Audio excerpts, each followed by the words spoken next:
Om Namo Venkateshaya. Shuklambaradharam Vishnum Shashivarnam Chaturbhujam Prasannavadanam Dhyayet Sarva Vignopashantaye Vyasaya Vishnu Rupaya Vyasa Rupaya Vishnave Namo Vai Brahma Nideye Vasishtaya Namo Namaha Yasya Smarana Matrena Janma Samsara Bandhanat Vimuchyate Namastasmai Vishnave Prabha Vishnave. Om Namo Venkateshaya. Shuklambaradharam Vishnum Shashivarnam Chaturbhujam Prasannavadanam Dhyayet Sarva Vignopashantaye Vyasaya Vishnu Rupaya Vyasa Rupaya Vishnave Namo Vai Brahma Nideye Vasishtaya Namo Namaha Yasya Smarana Matrena Janma Samsara Bandhanat Vimuchyate Namastasmai Vishnave Prabha Vishnave.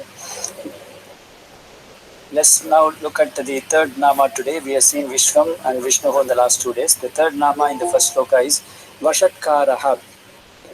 Now what is the meaning of this vashaṭkāro? In all these various yaga, when they perform these yagas, they use the word vashat. After the various mantras, they use the word vashat. So vashaṭkāro, Bhagavan is the form of vashat.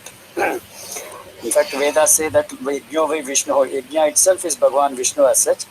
Now Adi Shankara says that Yena vashaṭkārādi mantratmana devan prinayati sa vashaṭkārah. That means one who is able to please the devas by the use of the words vashat. And therefore Bhagavan is called as vashaṭkārah. Now, the other meaning which Parasara Bhatta says is, the interesting word about this Sanskrit is vasha. Sarvam vasam svechanu arti karoti iti. That means one who is able to have everything under his control. Sarvam Vasham Svaicha. That means he has got everything under his control.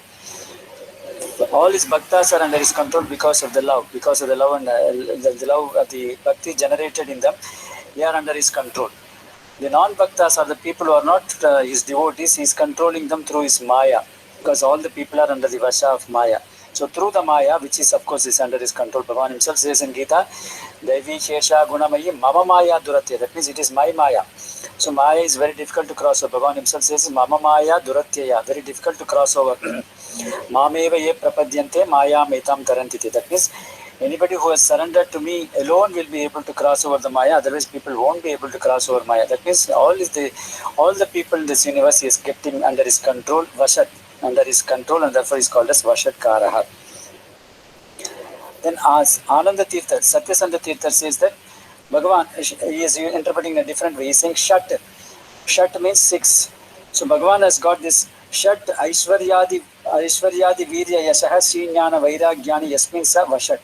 So that means one who has got these 6 qualities. The Bhagavan has got 6 qualities. Jnanam, Balam, Aishwaryam, Virjam, Shakti, Tejas. These are the 6 qualities that Bhagavan has got.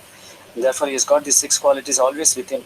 He has got different qualities, many qualities, but the most important among them are these 6 qualities, the Shatkara. That means he has got these 6 qualities under him, and therefore he is called as vashaṭkārah.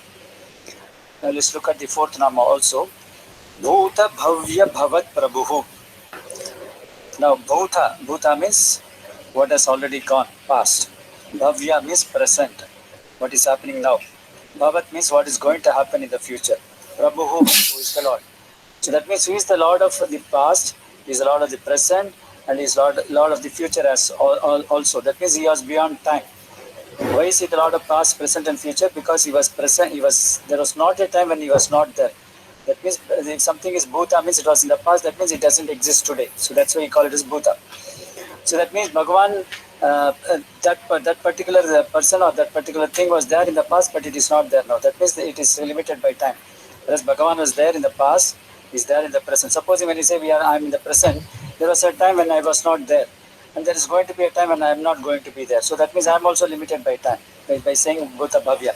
Similarly, bhavat, that means what is going to happen in future means that it doesn't exist today, or it was not there in the past. So that means everything, all the 3 things, the time limited by the time of past, present and future.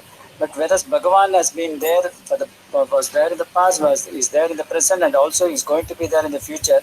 And therefore he is the Lord of all these 3 time periods, and therefore he is not limited by time, and therefore he is called as bhūtabhavyabhavatprabhuhu.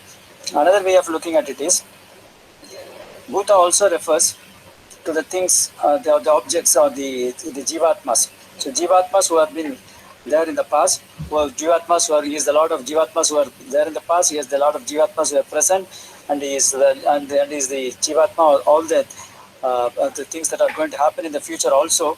So, and therefore he is called as bhūtabhavyabhavatprabhuhu.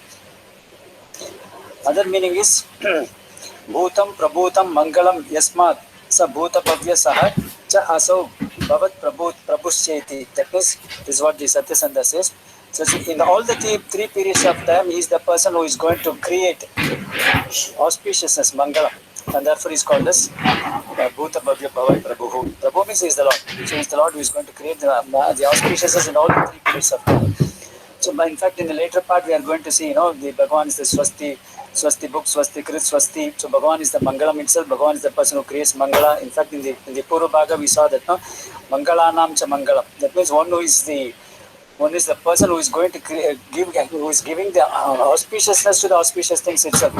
Auspicious things are like, the turmeric is auspicious, the flowers are auspicious, the banana tree is auspicious. So all these Mangalakara. So all these things are being, the auspiciousness is given by Bhagavan himself to all these various things, and therefore is called as bhūtabhavyabhavatprabhuhu.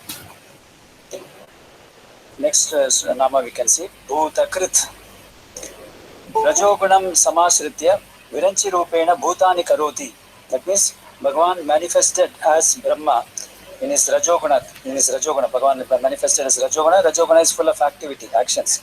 So, and therefore he created this entire universe, the various beings in this universe, and therefore he is called as bhūtakṛd. Other meaning is tamoguna mastaya sa rudratmana bhūtani krintati. Bhūtakṛd. That means Krit also refers to destruction also. One is creation is also Krit, and the beauty of Sanskrit is that you can even refer to as annihilation also. So when he takes the Tamoguna as Rudra and then creates this Pralayam. Pralayam is at the time of annihilation of this entire universe, all these Jivatmas, and therefore he is called as bhūtakṛd. Other meaning is, one who he created this entire Panchabhutas, all these five Bhutas. We have this Panchabhutas, we have this the sky, then from the Akashat Vayu, from the Akasha came the Vayu, from the Vayu came the Agni, from the Agni came the water, and from the water came the earth. These are the Panchabhutas. Bhagavan created these Panchabhutas out of his raw material. We saw that the other day, this Mahat became Prakriti, and from Prakriti he created this entire Panchabhutas. And therefore Bhagavan created this Panchabhutas, and therefore he is called as bhūtakṛd. Sarvani bhutani swatantrataha srijati iti bhūtakṛd. That means other meaning of bhūtakṛd is he is able to create on his own. Swatantra means he is independent. He is not bound by anybody. He is not creating under the compulsion from anybody else, and he is creating out of his own volition. So sankalpa matrena, because of his own thought that I let all these things created, and therefore he is creating that, and therefore he is called as bhūtakṛd. Bhutani praninaha karotiva bhutasreshta atyartha. That means one who is able to create the various living beings, not only the human beings, all these pranis. Prana means all the one which has got this prana in themselves. The prana means the what do you call this, the life breath. So the various animals also they are also called as prani. Even human being is prani because we have got this prana in us. So all these living beings which has got this prani, that means all the living beings, all the jivatmas, not the inert things, was all created by Bhagavan, and therefore he is called as bhūtakṛd. I think we'll stop with these three namas for today, and let's proceed with the other namas in the next class. Om Namo Venkateshaya.